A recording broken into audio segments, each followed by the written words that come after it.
Hey everyone, this is Atir Rahman MITUL. Welcome to my YouTube channel MITUL Vlogs.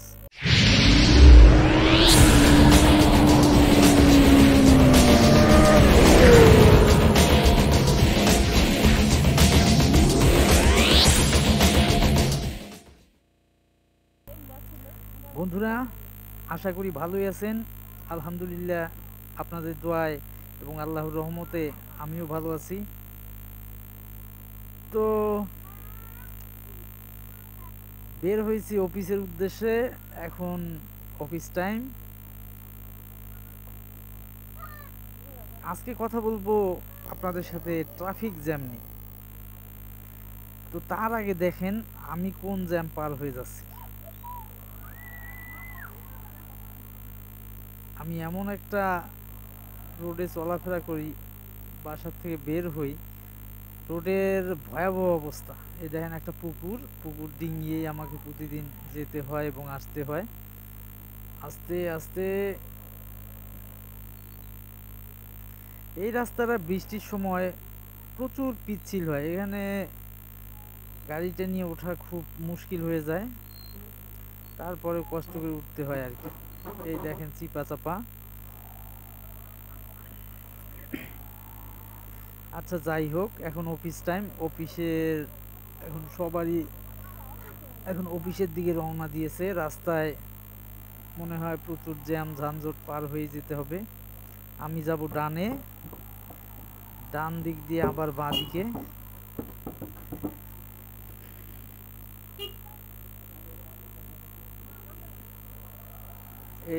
আসসালামু আলাইকুম। আজকে আপনাদের সাথে আলোচনা করব ট্রাফিক জ্যাম নিয়ে। ট্রাফিক জ্যাম বাংলাদেশের যেটা খুবই একটা পরিচিত শব্দ। এমনকি চোখ বন্ধ করলে আপনি লাস্ট যে সিনটা দেখতে পাবেন, সেটা হয়তো আপনি প্রচুর ট্রাফিকের ভিতর দিয়ে রাইড করছেন এবং সেখানকার কোলাহল, বিরক্তি ও আরও অনেক কিছু। এই দেখেন ট্রাফিক জ্যাম মাত্র শুরু। এটা ট্রাফিক জ্যাম না, এটা মানুষের জ্যাম।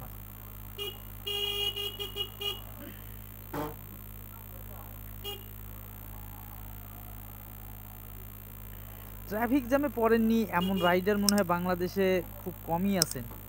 সবারই এক তিক্ত অভিজ্ঞতা কম বেশি আছে। ট্রাফিকের ভিতর রাইডিংটা আসলে একটা দুঃস্বপ্নের মতো। বিশেষ করে যারা নতুন বাইক চালানো শিখেছেন বা এই ধরনের রোডে নতুন রাইড করছেন, ট্রাফিকের ভিতর দিয়ে রাইডিংয়ের সময় অনেক ছোটোখাটো দুর্ঘটনা ঘটে থাকে, যেগুলো আপনার ও আপনার বাইকের ক্ষতি করতে পারে।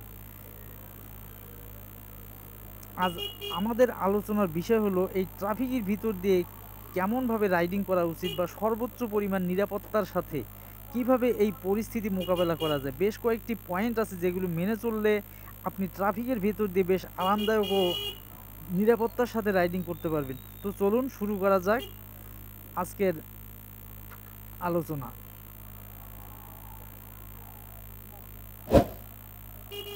সবাই এখন রাস্তায়, আর 10 মিনিটের মধ্যে অফিস শুরু হবে।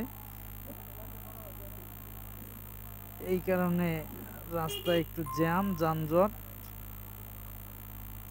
আচ্ছা, মূল কথায় আসা যাক, ধীরে ধীরে যাই আর আপনাদের সাথে আলোচনা করি। প্রথম পয়েন্ট হচ্ছে যানবাহনের ড্রাইভার এবং মিররের দিকে নজর রাখতে হবে। ট্রাফিকের ভিতর আয়না এবং বিভিন্ন গাড়ির জানালা দিয়ে ড্রাইভারদের মুভমেন্ট লক্ষ্য করাটা একটা ভালো প্র্যাকটিস। এর ফলে আপনি কোনো গাড়ি হঠাৎ মুভ করলে আগে থেকেই বুঝতে পারবেন। বেশিরভাগ ড্রাইভাররাই কোনো সিগন্যাল ছাড়া ডানে বা বামে কোনো দিকে মোড় নেন না, তাই অন্যান্য যানবাহনের দিকে সবসময় নজর রাখুন। ট্রাফিকের ভিতর অন্যমনস্ক হওয়া মোটেই উচিত কাজ নয়। দ্বিতীয় পয়েন্টে আসি, আপনার মিররকে বিশ্বাস করুন কিন্তু পুরোপুরি নয়। কথাটার মানে হচ্ছে আপনি লুকিং গ্লাসে ঠিকই ব্যাক ভিউ দেখবেন, কিন্তু পুরোপুরি ব্যাপারটা বিশ্বাস করবেন না। অনেক সময় ঘাড় ঘুরিয়েও পিছন দিকে দেখতে হয় পিছনের অবস্থা। ব্রেকে সবসময় হাত রাখুন। এরকম পরিস্থিতিতে ব্রেকে সবসময় হাত রাখতে হবে। ট্রাফিকের ভিতরে আপনাকে অবশ্যই, এই দেখেন মামা, তুমি থাম করে আমার সামনে চলে আসলা। ট্রাফিকরত অবস্থায় রাস্তাঘাটে এরকম হতেই থাকে, তাই অনেক সাবধানতার সাথে রাইড করতে হয়। ট্রাফিকের ভিতরে আপনাকে অবশ্যই সব কিছু একটু দ্রুততার সাথে করতে হবে, না হলে আপনার সময়ের অপচয় বাড়তে থাকবে। তাই এই সময় দ্রুত মুভমেন্টের প্রয়োজন পড়ে, কিন্তু এটাও মাথায় রাখা দরকার দ্রুত মুভমেন্টের সাথে আপনাকে যে কোনো সময় দ্রুত থামতেও হতে পারে। তাই আপনার হাতটা সবসময় ব্রেকের উপর রাখতে হবে, যেন আপনার সামনের কোনো গাড়ি হঠাৎ করে থামলেও আপনিও সেই সাথে রেসপন্স করতে পারেন। নিজেকে শো করান। শো করান বলতে আপনার নিজেকে তুলে ধরুন। একটু গুরুত্বপূর্ণ বিষয় হলো ট্রাফিকের ভিতর আপনার নিজেকে অন্যদের কাছে ভালোভাবে শো করা।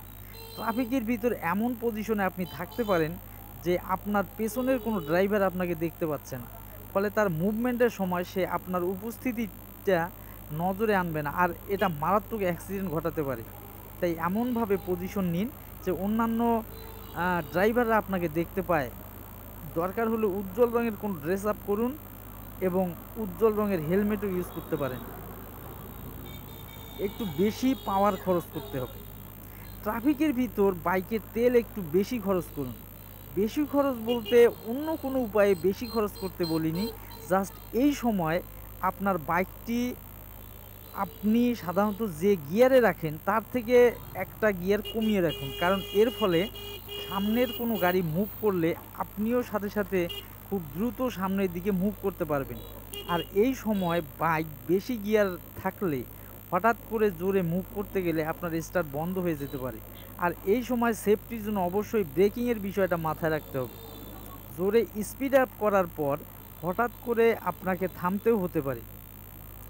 জোরে মুভ করলে আপনার আশেপাশের যানবাহনগুলো আপনার উপস্থিতিটাও টের পেয়ে যাবে।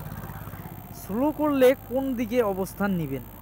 যখন ট্রাফিক থেমে থাকে তখন আপনার পজিশন কেমন হওয়া উচিত? এই সময় আপনার সামনের কোনো যানবাহনের পিছনে না থেকে বাম বা ডান পাশে থাকার চেষ্টা করতে হবে, কারণ এর ফলে আপনি ট্রাফিকের ভেতর ওভারটেকিংয়ের একটা সুযোগ পাবেন। আর সামনের কোনো গাড়ি হঠাৎ করে ব্রেক করলেও আপনার তেমন কোনো ক্ষতি হবার সম্ভাবনা থাকবে না। আশপাশের সব কিছুর দিকে নজর রাখুন। ট্রাফিকের ভিতর সব সময় আপনার আশেপাশের এরিয়া আপনার চোখ দিয়ে স্ক্যান করতে থাকুন। আপনার মিররের দিকে সব সময় নজর রাখুন এবং আপনার আশেপাশে কি ঘটছে সেটার দিকে নজর রাখুন। ভালোভাবে খেয়াল করলে আপনি ট্রাফিক থেকে বের হয়ে যাবার বা এগিয়ে যাবার কোনো সুযোগ পেয়ে যেতে পারেন। আর এটা আপনাকে অনেক সেফটিও প্রদান করবে। যদিও এরিয়াটা অনেক লম্বা হয়, তাহলে শুধু আপনার পেছনেও সামনে নজর রাখলেই হবে। সামনের গাড়ির মুভমেন্টের ক্ষেত্রে সতর্ক হন।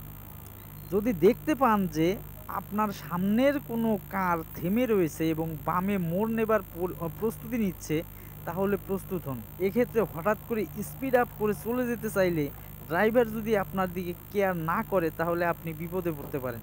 তাই কারের চাকার দিকে, ড্রাইভারের স্টিয়ারিংয়ের দিকে নজর রাখুন এবং ডিসিশন নিন আপনার এই সময় অ্যাক্সেলারেট করা উচিত নাকি ব্রেক করা উচিত, নাকি আস্তে আস্তে পাস করা উচিত।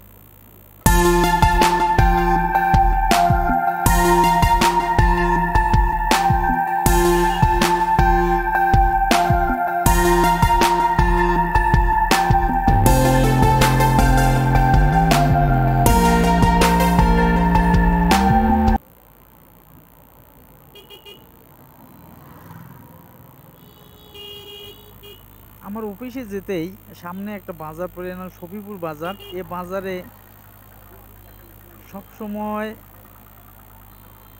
প্রায় সময়ই যানজট লেগেই থাকে। এই দেখেন রিক্সার যানজট। এই রিক্সা ভ্যান এ তো মোটর বাইকের চরম শত্রু, এটা সবাই জানেন। আর এদের অগোছালো রাস্তায় চলাফেরা এটা সবার নজরেই পড়ে।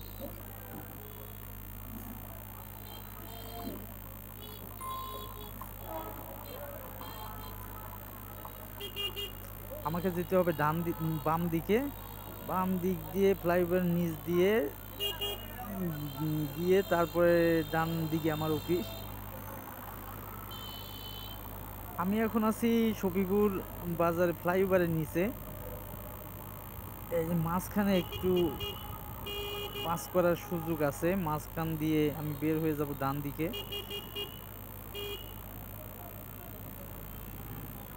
এখন আমি জ্যামের ভিতরে সেকেন্ড গিয়ারে চালাচ্ছি। এখন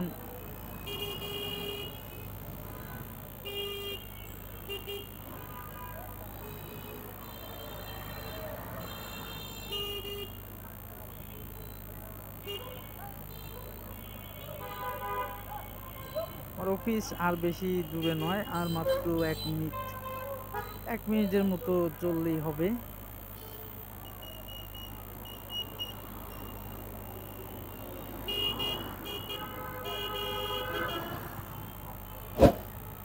এরকম সিচুয়েশনে বন্ধুরা সবাইকে সতর্ক এবং সাবধানতার সাথে রাইড করতে হবে। এই দেখেন এই জ্যাম না, এরকম পরিস্থিতিতে ধৈর্য হারালে চলবে না। খুব সাবধানতার সাথে বাইক রাইড করতে হবে, খুব ধৈর্য নিয়ে বাইক রাইড করতে হবে। অধৈর্য হয়ে এদিক ওদিক টান দিলেই বিপদ, যে কোনো সময় অন্য কোনো গাড়ি কিংবা রিক্সাতে লেগে যেতে পারে, আর এতে ঘটতে পারে ভয়াবহ দুর্ঘটনা।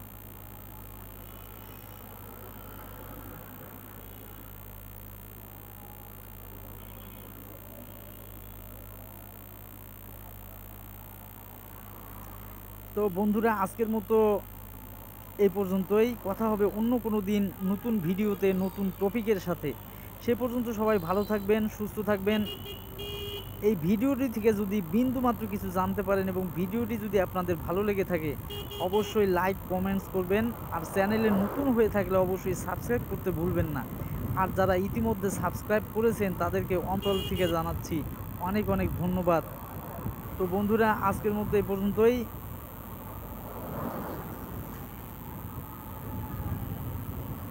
Take care and bye by.